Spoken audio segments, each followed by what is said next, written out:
बिस्मिल्लाहिर्रहमानिर्रहीम, अस्सलाम वालेकुम। ये मेरे साथ मेरे दोस्त हैं रेनन फ्रांस के। ज़्यादा बातचीत नहीं करते ये, चैटिंग में कुछ भी नहीं दिखाई देगा आपको।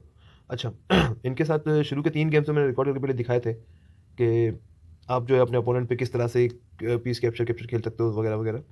और इस गेम में जो है मुझे एक्चुअल पता चला कि ये कर क्या रहे हैं। कल मैंने एक यूट्यूब पे वीडियो देखी थी जिसमें एक ग्रैंड मास्टर थे, उन्होंने बताया कि आप अगर अपनी चेस इंप्रूव करना चाहते हैं तो आप कोई एक ओपनिंग सेलेक्ट करें और उसी एक ओपनिंग के ऊपर प्रैक्टिस करते रहें, कंटिन्यूसली उसी के ऊपर खेलते रहें। तो उससे क्या होगा, उससे आपको वो ओपनिंग शुरू से लेकर एंड तक खेलना आ जाएगी और आहिस्ते आहिस्ते आप उसके अंदर इंप्रूव करोगे और आपको सही तरीके से खेलना आएगी। तो ये बात कल मुझे पता चली और इसके साथ मेरी गेम तकरीबन 2-3 हफ्तों से चल रही है। 4 गेम्स हो चुकी हैं और हर दफ़ा मैंने देखा है कि इसका स्टार्ट एक ही होता है। ये कोई दूसरा स्टार्ट लेता ही नहीं है। ये चाहे वाइट में हो चाहे ब्लैक में हो, ये अपनी पोजीशन एक ही रखता है और उस पे ये काफ़ी प्रैक्टिस कर रहा है। और इस गेम के अंदर, चौथे गेम के अंदर, 3 गेम में तो ये हारा, मैं इसकी चारों में नहीं फंसा। और सॉरी, हाँ 3 गेम में ही हारा, एक ड्रॉ हुई। और फिर ये चौथा गेम हमें, सॉरी, तीसरा ये अभी आ रहा है। शुरू में पहले ये 2 हारा था मुझसे, फिर एक ड्रॉ हुआ और फिर ये चौथा गेम ये जीतने वाला था। ये 100% विनिंग गेम था इसका। और एक छोटी सी मिस्टेक की वजह से गेम इसके हाथ से स्लिप हुआ। पहले मैं, ये वाइट पे खेल रहा है तो मैं इस फ्रांसीसी की गेम आपको वाइट में दिखाऊंगा कि ये लोग प्रैक्टिस असल में करते हैं किस तरीके से ग्रैंड मास्टर बनने के लिए। तो ये इसका वो स्टार्ट है। ये देखें, ये देखें, शुरू में आते के साथ ही अपना जो है ना सेंटर लाइन कंट्रोल ख़राब कर दिया। ठीक है, उसके बाद अटैक किया। और ये अटैक जो है ये इसलिए किया इसने ताकि मैं इस पॉन को गार्ड करूँ। अच्छा, गार्ड करने के लिए मैं घोड़ा निकाल सकता हूँ। मैंने इसके सामने 3 गेमों के अंदर जो है घोड़ा निकाला और तीनों गेमों के अंदर घोड़े से ही गार्ड किया था उसको मैंने। लेकिन इस बार मैंने गलती की, मैं इसकी चाल में आ गया और बस ये एक मिस्टेक थी बहुत बड़ी जो मैंने की। और इस पे ये बहुत भरपूर फ़ायदा उठा सकता था, इसने नहीं उठाया। और फ़ायदा क्या उठा सकता था ये कि अगर इसकी जगह मैं होता और मैं ये हरकत करता तो मैं डायरेक्ट इसको कैप्चर कर लेता। ठीक है, ये मुझे कैप्चर करता, मैं इसको चेक देता, ये यहाँ आता और फिर ये होता। सिंपल सिंपल मूव्स, कोई ज़्यादा पेचीदा नहीं। ठीक है, नतीजे में यहाँ पे ये होता। ठीक है, और उसके बाद मैंने ये कर देना था। बिल्कुल सिंपल सिंपल चाल है। उसके बाद ये मुझे मेरी रानी को अटैक पे लाता, मुझे इसको पिन कर देना था। ये नहीं थकेगा बादशाह तो क्या कर लेगा ये। सही है। हाँ, फिर क्या होना था, फिर ये शायद ऐसे कुछ करता। ठीक है, पहले ये मरता, ये इधर आता, उसके बाद ये मर सकता था। ठीक है, ये इससे मर सकता था, इसको मार सकते थे, ये इसको मार देता। ये देखिए, अब ये अगर इसको मारता है ऐसे हो जाता, पूरी पोजीशन की धज्जियाँ उड़ सकती थी। क्वीन साइड पूरी तरह से वीक हो गया। ठीक है, घोड़ा दीवार पूरी ओपन लाइन में खड़ी है, उसका ब्लैक ऊँट खुलेगा लेकिन कुछ करेगा नहीं, वाइट ऊँट खुलेगा वापस भागेगा। तो उसके बाद 4 पीस तो रहते इस तरह की पोजीशन के बाद, लेकिन गेम थोड़ी सी वीक ही रहती टूनों की वजह से, क्योंकि इसका ऊँट अब यहाँ पे आके जब तक टूनों को मारेगा तो काफ़ी टाइम लग जाएगा उसमें। तब तक मेरे ये टुल्ले आगे बढ़ के इसको सपोर्ट कर चुके होंगे। टुल्ले नहीं तो घोड़ा आगे निकल चुका होगा, फिर ये घोड़े पर अटैक बनाने तो दूसरा टुल्ला आगे निकल चुका होगा। तो इस तरह से मेरी पोजीशन अच्छी हो जाती अगर मैं वाइट में होता है इसकी जगह पे तो। लेकिन इसने जो अटैक स्टार्ट किया वो ये था, ये देखें, ये इसने पोजीशन बना ली और ये इतनी ख़तरनाक पोजीशन है कि कोई इसमें से निकल नहीं सकता आसानी से। ठीक है, अब मैंने ये ऊँट इस पोजीशन में बाहर निकाला ताकि जब ये रानी यहाँ आए तो मैं इसको यहाँ कर सकूँ।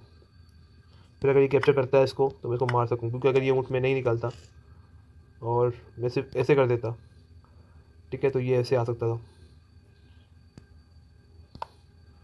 सही है, उसके बाद मैं अगर ऐसे जाता भी तो कोई फ़ायदा नहीं होता, गेम चेकमेट हो जाता। इस तरह से चेकमेट हो सकता था। तो मैंने ये चलाया, इसने यही चलाया चेकमेट करने के लिए। और फिर मैंने जो है जो पीस मैं यहाँ लाया था रानी से रोकने के लिए, अब मैं उसको लाया हूँ ऊँट को रोकने के लिए, चेकमेट रोकने के लिए। और इसने जो है, ये देखें, सबसे ख़तरनाक, इससे ज़्यादा ख़तरनाक मूव नहीं आ सकता था। इसने ये सेक्रीफाइस अपने पॉन किए इसीलिए थे कि जब ये कासिल करे और यहाँ की पोजीशन मैस हो मेरी, तो बादशाह के बचने के तो चांसेस ही ना रहे। बहुत ही ख़तरनाक ट्रैप था ये। इस ट्रैप का नाम भी दिखा देता हूँ, ब्लैक मार डायमंड गैम्बिट। ये देखें, ये एक गैम्बिट ओपनिंग है।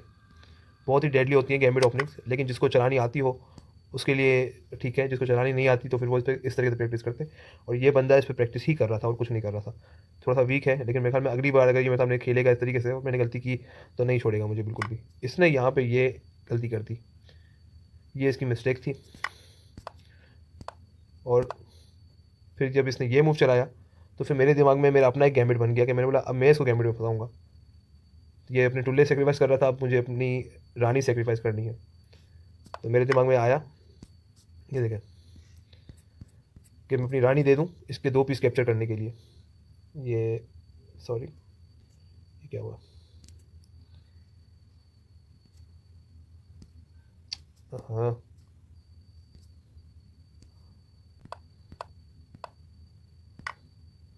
यहाँ पे इसने मिस्टेक की, चेक दिया, मैं भागा, इसने रानी ट्रैप करने की कोशिश की और फिर मैंने इसको एक गैम्बिट मूव में फंसाया। अब इस गैम्बिट मूव का मकसद ये था कि मुझे अपनी रानी देनी थी उसके 2 पीस लेने के लिए, और उसने यही किया। उसने देखा कि मेरा ट्रैप कामयाब हो गया, मतलब उसे ऐसा लगा कि उसका ट्रैप कामयाब हो गया और मैंने अपनी रानी देना मुनासिब समझा। ये देखिए, अब इस तरह से मेरी जो पीसीस की जो पावर है वो ज़्यादा है, इसकी थोड़ी कम हो गई। ये देखें,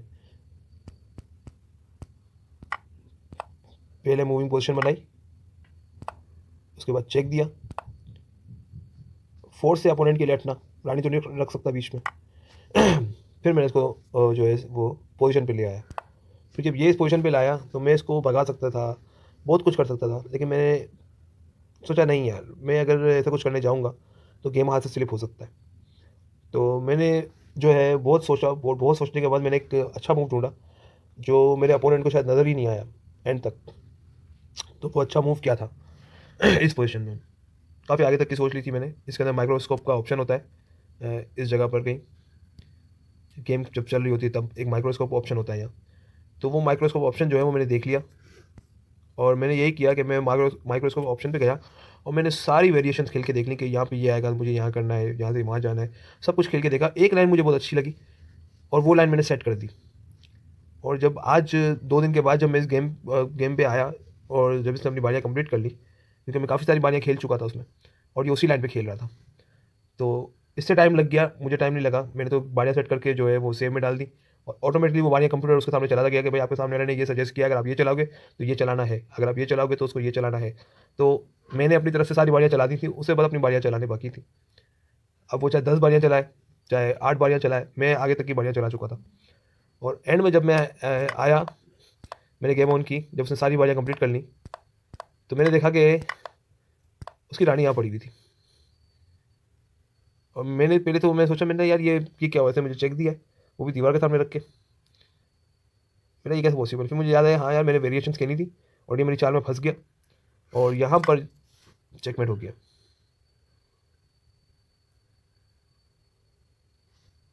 तो आप लोग को शायद थोड़ा देख के झटका लगा होगा कि रानी उसके पास थी, कंट्रोल उसके पास था, 2 पीस मैंने सेक्रीफाइस किए, एक रानी एक दीवार, और बूम चेकमेट हो गया। क्यों हुआ? ये जो है ये पज़ल मूव होता है। आपको पज़ल की तरफ ले जाता हूँ, देख लें। अगर आपको अच्छा प्लेयर बनना है तो आप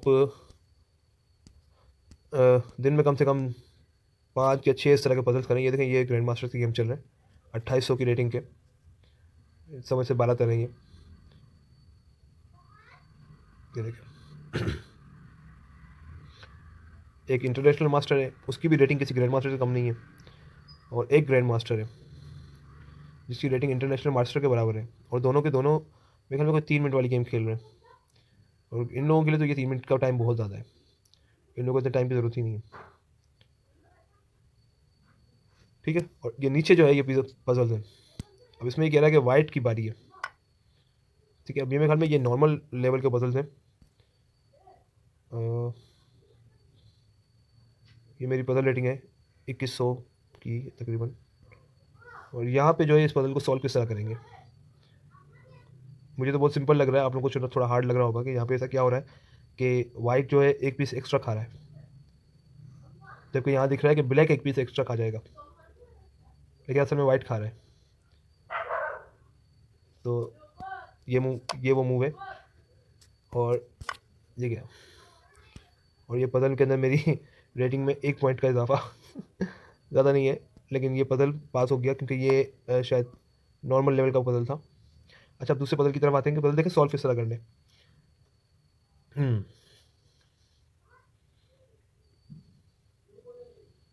हम्म, हम्म, हम्म।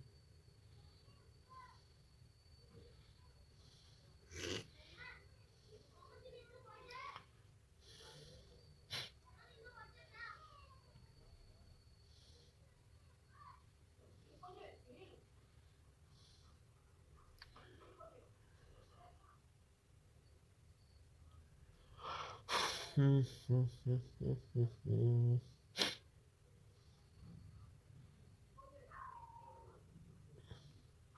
थोड़ा थोड़ा समझ आ गया मुझे, मेरे ख्याल में इसको उठा के यहाँ रखना है। ये देखें बेस्ट मूव, और नेक्स्ट मूव में क्या करना है।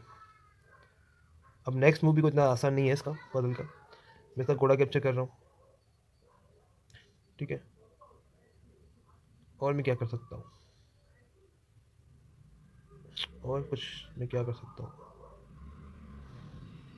आई थिंक घोड़े कैप्चर कर लेते हैं, क्योंकि बाकी तो मुझे कुछ दिख नहीं रहा ऐसा कोई खास मूव। और ये पास हो गया पजल, इसमें 14 पॉइंट का इजाफा हुआ है। तो पजल इस तरह से बहुत स्लोली खेलने होते हैं। आप लोग बहुत फास्ट खेलने की कोशिश करते हो, मूव्स को सही तरह देखते नहीं हो शायद। पजल बहुत ही स्लो खेले जाते हैं, बहुत ही आराम से, क्योंकि जितनी आप इसमें तेज़ी दिखाओगे उतना पजल मैस हो जाएगा, आपकी रेटिंग ख़राब हो जाएगी, और पजल खेलने का कोई फ़ायदा भी नहीं होगा।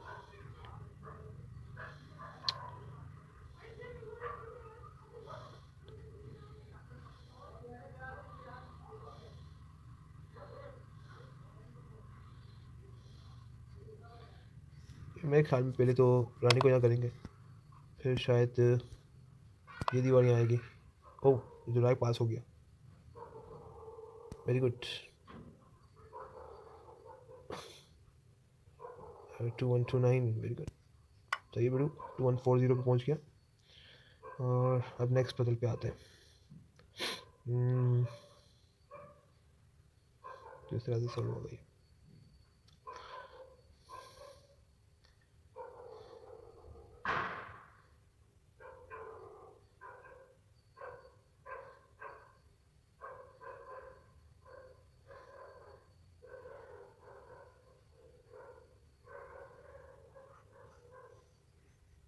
किस तरह, किस तरह, किस तरह।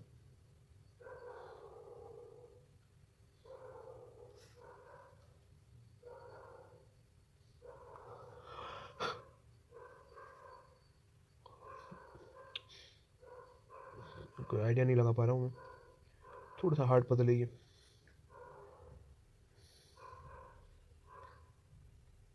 अच्छा, शायद ये हो।